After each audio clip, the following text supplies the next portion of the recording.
Creativity. You love it, you hate it, you got to have it. Then again, you don't have to have it. If you want to survive, well, you need it because you got to make money somewhere. And whatever your creativity is, that's the angle we're going to take. But we got to collaborate. We got to come together as a globe, as a planet, as a universe, and try to inspire tomorrow. A lot of people are sitting around. They're not trusting their creativity anymore. Well, because they were furloughed or they lost their job. And it's like, well, I'm not going back. If that's the way I'm going to be treated, and if I can collect paychecks from a government, why should I go back? You need to, because your creativity is what counts. Unplugged because we will always say yes to creativity. Totally uncut because we all make mistakes. So turn it into a tool. This is Arrow Unplugged. I often wonder if it's the writer that has the voice or if it's my eyes that are making the choice. You know, I sat there and I talked with Jamie Lee Curtis the other day, the actress. And I asked her, I said, with all the things that you do, all the writing, all the acting, and now you're doing a podcast called Good Friend, with everything that you do, is it the writer inside finding this place, this stage, to have a voice? And she had never been asked that before. And yet I live it every day. I'm trying to figure out why it is that I am. And because we're all, searching for a purpose, a reason, a destination, so I'm doing it because I just want to craft this path. I want to make sure that it's strong enough to hold the weight of just one person who may follow. They may not. But is it the writer that has the voice, or is it my eyes?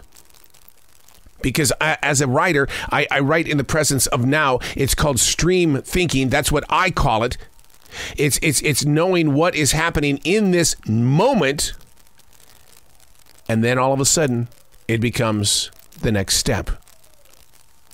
Sitting inside the studio at 6:44 a.m. The sun isn't even up yet. But you can tell that it's coming because I can see these trees that were once 6-inch seedlings that I planted inside this forest in 1997, but now they're way above my house. These aren't trees anymore. These are my tall children. They don't need an NBA team.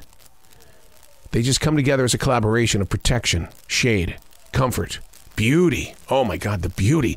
I sit 2 stories above the flat ground because my house is built over a hill. And to be up this high with these trees, I get to see everything that goes on inside of a tree. It's amazing how the birds and the squirrels and things just crawl all over these trees. And I will sit here so completely fascinated while staring down at the forest floor, and I'll see a fawn. We've got 3 fawn in the forest this year, and to watch them grow up, I'm a kid. I just love it. I love seeing the beauty of nature as it freely roams. Hey, it's Arrow. This is The Daily Mess, a chronological walk through an everyday world. I am a daily writer. I believe in being in the presence of now.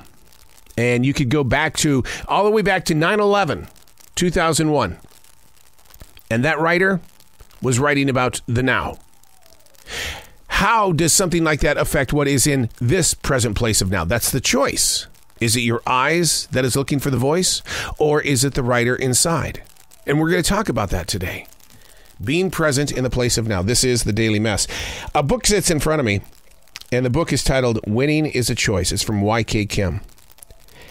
Outside of Julia Cameron's The Artist Way and everything that has followed, because I have studied every one of her books. I didn't read her books. I studied them. I ripped them apart. I highlighted them. They became my life. Everything that is Julia Cameron is everything that I am today because I am the forever student.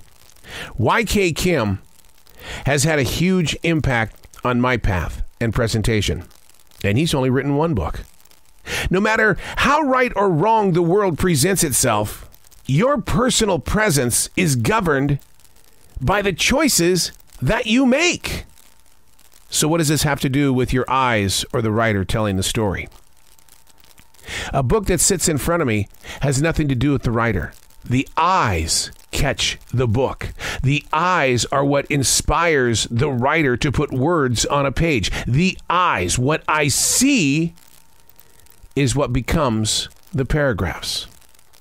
I've never brought this up before. I never thought about it. Sadly, each and every one of us allow the commands of others to lead our way.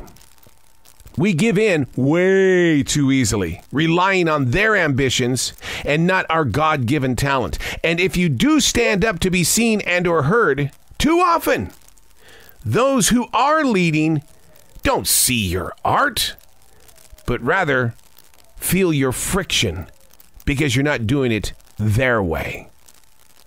You got to teach yourself to reach beyond other people's dreams, gaining access to the ownership of your choices.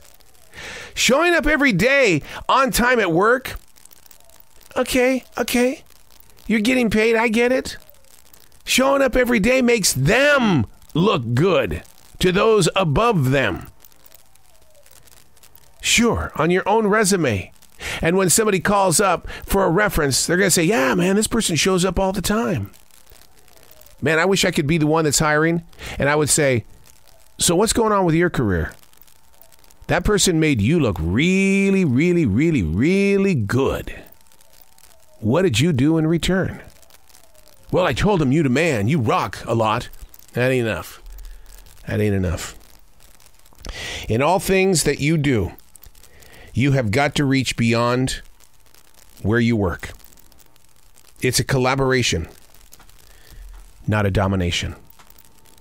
Now, one of the biggest wake-up calls of my life, and it took me 41 years to get here. One of the biggest wake-up calls.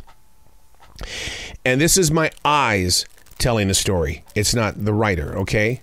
Because I believe now that your eyes are what want the voice. In all of my years of radio, it was the tiered way of working. Program director, above jock, above. Okay. And above the program director, the general manager, the consultant, blah, blah, blah, blah, blah, blah, blah, blah. Once they got behind offices, you never saw what they really did. I still can't, to this day, tell you what a program director does, but just give orders. What a consultant does, but just give you a bunch of papers. I never chased it. And yet, in September of 2020, because I needed to be with people, I craved it so much. And you can go back and listen to past episodes. I prayed to be with people. I needed to be with people, but we were in this pandemic. And they were saying, you got to stay away from people. But my eyes were going, no, I need to be with people. I need to just belong with other people. I took on a challenge. I heard something in my heart that said, go get a job at a grocery store, because that's where people are. They're not at the mall. They're not at the movie theater. They're not at comedy clubs. They're not anywhere except for buying food or buying wood at Home Depot or Lowe's. And I thought, okay, well, if the grocery store doesn't hire me, I'll go to those places. And the moment that I arrived at a grocery store, what did I see? I didn't see managers and decision makers in offices with closed doors. I saw them on the floor. I saw them putting in 15, 17 hours a day. I still see it today. Those at leadership roles that see themselves as white belts. Oh, let me explain that. Just because I have a 3rd degree black belt wrapped around my waist in every walk and way that I put myself through does not make me greater than anybody else. Because in anything that I put myself in, I am a white belt first. And when you put yourself in a position where you are equal with all people, suddenly your eyes have a story to share. And then you begin to talk. The writer begins to write. The steps are made. It doesn't matter what you've experienced in your everyday world. When you think of yourself as the white belt, the student is always greater than the teacher. I'm Arrow, and that's the Daily Mess.